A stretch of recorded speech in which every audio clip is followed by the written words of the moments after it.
Alright, so as mentioned in the intro video, we are going to look at two different examples of how to solve equations that involve either roots or rational exponents. And we're going to look at one example of each in this video. There is so much more that we can do to practice and work with these, but I want you to get just a little bit of an idea of a representative root problem and a representative rational exponent problem. So take a look at these two examples that I have here for us. Right there. These are the only two that we need to get done for today's lesson. So hopefully that makes you feel like there's not tons of craziness you have to worry about for tonight.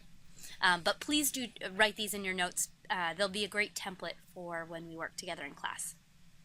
So remember, anytime we have an equation, and we know we have an equation because we have an equal sign, we generally are looking to solve for a particular variable. And in both example number 1 and example number 2, we have one variable, x. So here's the x in equation 1, and here's the x in equation 2. And as I'm sure you recall from our previous units, you solve for a variable by isolating it. So that's going to be our goal. Now let's take a look at example number 1 first. It's a square root function.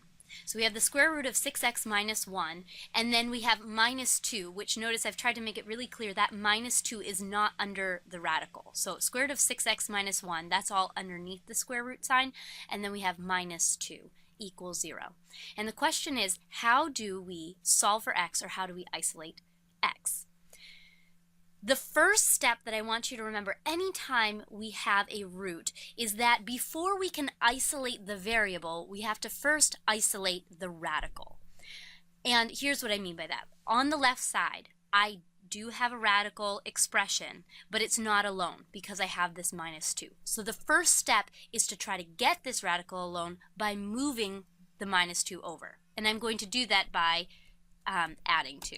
Just like we would in any other equation. So add 2 to both sides, because of course whatever I do to the left I have to do to the right, and we get our altered equation, the square root of 6x minus 1 equals 2.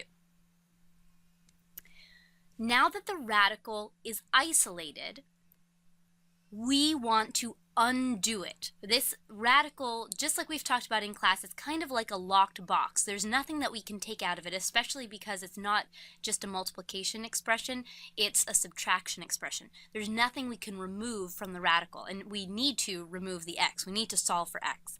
So we want to kind of unwrap this box by getting rid of a square root sign. As you hopefully remember from some of our work in class, the way we get rid of a square root sign is to do the opposite. The opposite of a square root is a square. So this square root sign, I want to eliminate it by squaring it.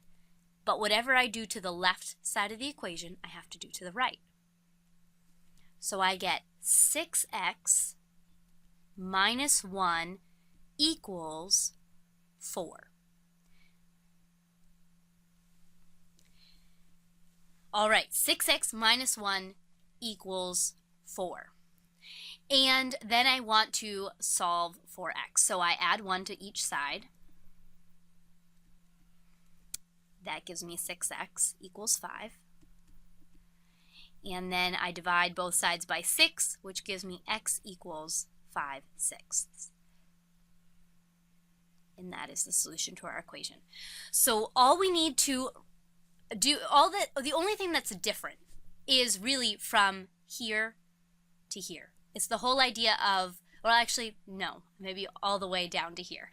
First thing is we have to isolate a radical before we can isolate a variable. So that was what step 1 was. And then the next thing that's a little bit new is, in order to get at that variable that's locked inside the root, we have to unwrap it. We have to undo it. We have to do the opposite of a square root, which is to square it. So these first 2 steps are a little bit different. The rest of it is just like we've seen it done over and over again in the past. Okay. let's leave example number 1 there so we can compare it, and let's look at example number 2. Now, example number 2 does not look like a radical function because we don't see a square root or a cube root sign. But if you notice, the exponent here is the 3/2, which means, or the 3/2 power. That means that we're really cubing because the upper part is the power, and the lower part means that we are taking the square root. Now I could take this whole expression, rewrite it with a square root and a cube sign, and I could solve it the same way that I solved equation number 1. But I'm going to show you an easier way. If we want to take something, well, actually, first let me note, same deal here. If this is basically like a radical expression, and it would need to be isolated. The good news here in example number 2 is it's already isolated. There's nothing except for the radical expression on the left side. So that first step doesn't change. In this particular example, I don't need to worry about it. The 8 is already on the right side. So that being taken care of, let's talk about how to unwrap or get this 4x minus 3 out from this 3/2 power operation. Just like we undid the square root by doing the opposite, which is to square it, a square root squared, they undo each other. I can do the same thing here by using the opposite power. The opposite operation power of 3/2 is the 2/3 power. Now I'm just going to tell you that. I'm going to write it out and then I'm going to explain why. So let me show you what I mean by that. I'm going to take this whole expression that's to the 3/2 power, and I'm going to take the whole thing and put it to the 2/3 power. Let's think about what the 2/3 power is. I'm going to write it on both sides so we don't forget. The 3/2 power said we were cubing and taking the square root. The 2/3 power says that we are squaring, which is the opposite of taking a square root, and we are cube rooting, which is the opposite of cubing. So just by this simple, just writing 2/3, it kind of sounds, when you say it out in words, it sounds complicated, but really it's just the reverse. The 3/2 power, the opposite, is the 2/3 power. And it's actually not that hard to show that these undo. A power to a power, remember the rule is a power to a power, you multiply. What is 3/2 times 2/3? It's just over here in case you need a little extra space. 3/2 times 2/3 is just 1. Because 2 and 2 cancel, 3 and 3 cancel, you get 1 over 1. So when you take something 3/2 to the 2/3 power, it's just a power of 1. In other words, they go away, right? A power of 1 doesn't do anything. So let's review what we just did. We had an expression, technically a radical and an exponential expression. It's being described as a radical exponent, 3/2 power. I said we need to undo that. The way we do it is we take it to the opposite power. Since we had 3/2, we take it to the 2/3 power on each side. That just undoes or unwraps this whole section and leaves us with 4x minus 3 equals 8 to the 2/3 power. Well, let's think about what 8 to the 2/3 power is. That's just the cube root of 8 squared, right? Because this is the root, this is the power, the cube root of 8 squared.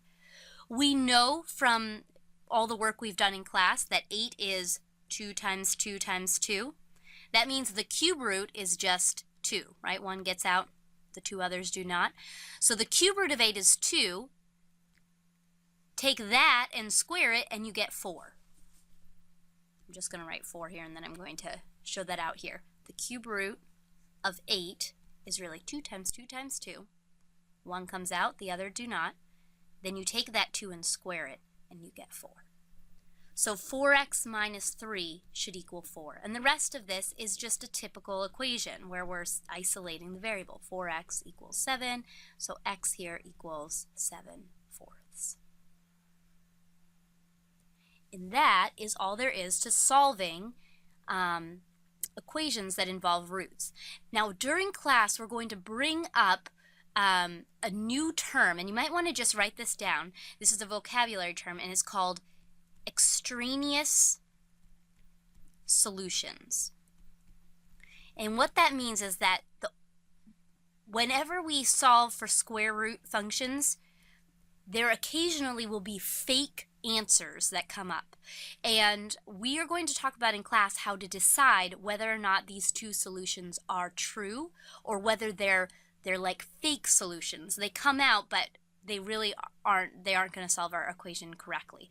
I'm not going to tell you how to do that in this video because I'd like to talk about that when we're face-to-face in class. But make a little vocabulary section, extraneous solutions, and leaves some space for us to define what that is at the beginning of class.